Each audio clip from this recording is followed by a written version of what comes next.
अस्सलाम वालेकुम dear students. कैसे हैं आप लोग? देखो, हम लोगों ने हमारी लास्ट लेसन में जो है वो लास्ट जो क्लास थी उसमें शेर और चूहे के बारे में पढ़े थे, है ना।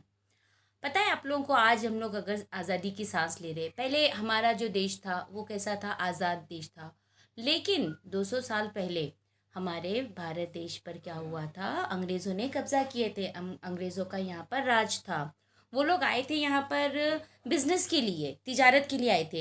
लेकिन आहिस्ता आहिस्ता आहिस्ता आहिस्ता क्या करे, उन्होंने हमारे देश पर कब्जा कर लिए और हम लोग उनके बंदी बन गए थे, हम लोग उनके गुलाम बन गए थे।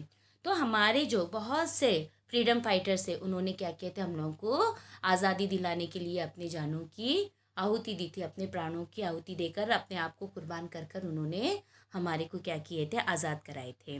तो इसमें सबसे देखो, दो तरह की जंग लड़ी गई थी उस वक्त। एक तो थी जो बंदूकें वगैरह लेकर खूना, मतलब जैसे वहाँ पर क्या हुआ था, लड़ाई लड़े थे बहुत से, यानी अपने अपने खून खून दिए थे अपने देश को, यानी वहाँ पर मारा मारी हुई थी। और एक लड़ाई ऐसी जो थी वो कैसी थी? बिना लड़े, बिना खून बहाए, बिना किसी की जान लिए लड़े थे। तो वो सबसे बड़े ऐसी लड़ाई में जो है वो किसका ये था? योगदान था। देखो, ये कौन है? ये हमारे महात्मा गांधी है। इनकी जो लड़ाई थी, ये कैसी लड़ाई थी? ये जो थे वो यानी मारा मारी पर ये विश्वास नहीं करते थे। ये जो है वो बात, यानी कुछ ऐसा करना जिससे ना किसी को न नुकसान हो, ना किसी का खून बहे, और हमको आज़ादी भी मिल जाए, ये ऐसी लड़ाई लड़ रहे थे। तो इनका जो था, इन्होंने क्या किए थे? भूख हड़ताल की थी, कई कितनी कितनी दूर ये चल कर गए थे और अपने देश को आज़ाद कराने की कोशिश की थी। और इसका इनका सबसे बड़ा योगदान था इस तरह की लड़ाई में। यहाँ पर यानी ये जो थी कैसी थी कि बिना खून बहाए, बिना किसी को नुकसान पहुंचाए, बिना किसी को चोट लगाए लड़े थे ये। देखो, ये एक वक्त ऐसा आया था कि जब गांधी जी क्या करे थे? भूख हड़ताल, कई दिनों तक उन्होंने भूख हड़ताल किए थे। भूख हड़ताल करके जो है वो क्या करे थे? आज़ाद कराने की कोशिश किए थे और अपने देश को आज़ाद कराए थे। देखो, अब हमारी आप लोग अपनी अपनी बुक ओपन करेंगे, पेज नंबर 20 पर देखना आप लोग। यहाँ पर ये साबरमती का संत, यानी ये जो थे, ये कहाँ पर पैदा हुए थे? गांधी जी जो थे वो साबरमती में, गुजरात का एक है जहाँ पर ये पैदा हुए थे। और ये कैसे थे? इनका जो विश्वास था कि कुछ ऐसा करे, कुछ ऐसी लड़ाई लड़े जिससे हमको नुकसान नहीं होना चाहिए।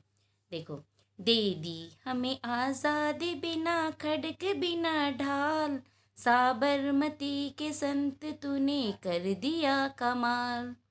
आंधी में भी जलाई रोशनी, आंधी में भी जलती रही गांधी तेरी मशाल, साबरमती के संत तूने कर दिया कमाल।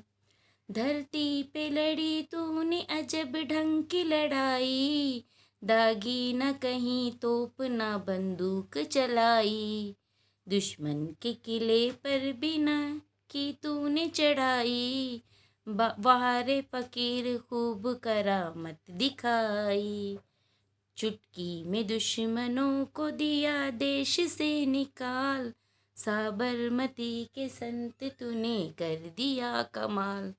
रघुपति राघव राजा राम, पतित पावन सीताराम, ये उनका एक श्लोक है। देखो, ये क्या है कि गांधी जी ने क्या किए थे? ये कहाँ पर पैदा हुए थे? साबरमती में पैदा हुए थे। ये यहाँ के संत थे। इन्होंने कुछ ऐसा कमाल किया था, इन्होंने कुछ ऐसा किया था जिससे क्या हुआ था? न किसी का खून बहा था, न किसी पर चढ़ाई की थी, न किसी को नुकसान पहुंचाया था। बस अपनी जबान से, अपने व्यवहार से इन्होंने अपने देश को आज़ादी दिलाई थी। न दुश्मनों पे इन्होंने चढ़ाई की, न दुश्मनों को इन्होंने नुकसान पहुंचाया, ना ही अपने लोगों को इन्होंने नुकसान पहुंचने दिया। और इस तरह से इन्होंने क्या किया था? इसको जो है वो सत्याग्रह बोलते हैं, यानी बिना लड़े, बिना कुछ किए भूख हड़ताल किए। फिर कई कई दूर दूर तक ये लोग जो है वो पैदल पैदल चलकर जाते थे। और इस तरह से ये लोगों को जमा करके, लोगों को इकट्ठा करके जो है वो इन्होंने लड़ाई लड़ी थी। दो लड़ाई होती है, एक तो कलम की लड़ाई होती है और एक तो तलवार की लड़ाई होती है।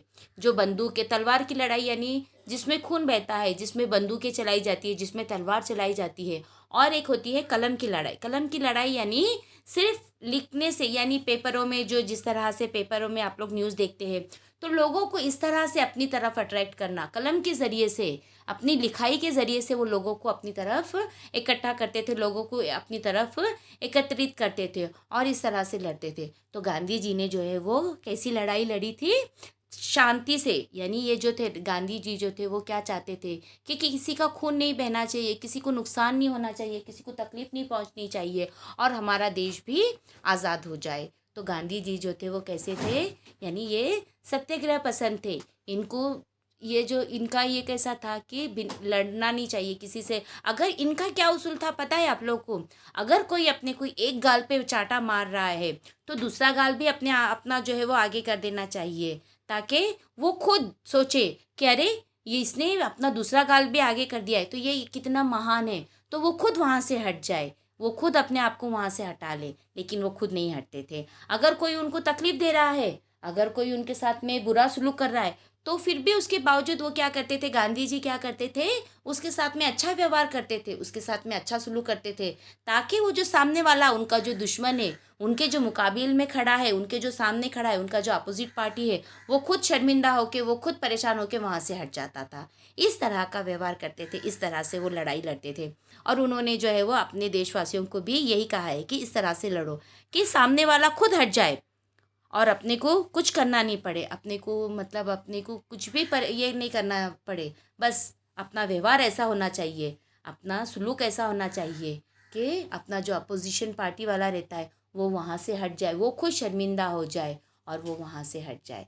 तो ये हमारा मतलब ये हमारा व्यवहार होना चाहिए कि अगर कोई हमको एक गाल पे मार रहा है तो अपना दूसरा गाल उसके सामने कर दो, ताकि वो खुद शर्मिंदा हो जाए, ताकि वो खुद परेशान हो जाए कि अरे ये क्या, हम लोग क्या करते हैं? अगर कोई एक मारता है तो हम लोग उसको दो मारते हैं, अगर कोई हमारे से लड़ता है तो हम उससे और ज़्यादा लड़ते हैं, कोई अगर हमारे पे थूक रहा है तो हम लोग उसके ऊपर और भी पूरा ये थूक देते हैं ऐसा। लेकिन ऐसा नहीं करना चाहिए कि अगर कोई हमको सता रहा है, परेशान कर रहा है, तो उसको भी शांति से भी उसको समझा सकते हैं, शांति के रास्ते पे भी उसको लेकर आ सकते हैं।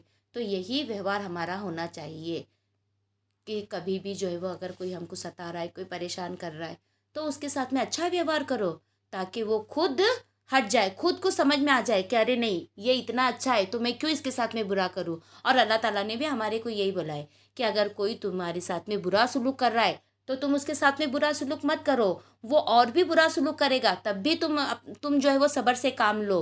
तो अल्लाह ने भी हमारे को इस बात की इजाज़त दी नहीं है कि अगर कोई बुरा सलूक कर रहा है तो उसके साथ में बुरा करो, क्योंकि बुरे के साथ में बुरा नहीं करना चाहिए, बुरे के साथ में कभी भी अच्छा ही करना चाहिए। ठीक है, आप लोग भी इसी तरह से कभी भी करना। हमारी नेक्स्ट लाइव क्लास में हम लोग आगे कंटिन्यू करेंगे। ओके, चलो अल्लाह हाफिज़, टेक केयर।